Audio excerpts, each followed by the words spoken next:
Today, April 28th, is the birthday of 5th President James Monroe, and while some people might think of him as simply a footnote among other notable presidents in American history, you must know that James Monroe was there for some of America's most important founding moments. Let's start with the Revolutionary War, where he cut his college studies short to join the Continental Army, fighting in New York, New Jersey, and Pennsylvania.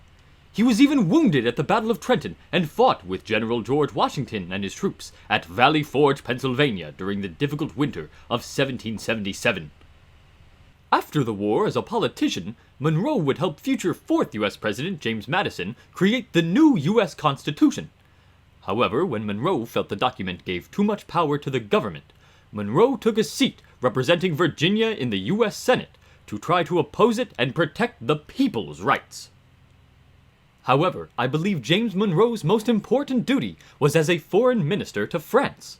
You see, while he was there trying to broker a deal to purchase the port of New Orleans, Monroe learned that Napoleon Bonaparte actually wished to sell the entirety of his Louisiana territories, and Monroe jumped at this opportunity, making the approval himself, not having the time to go back to America and check with the current president, Thomas Jefferson.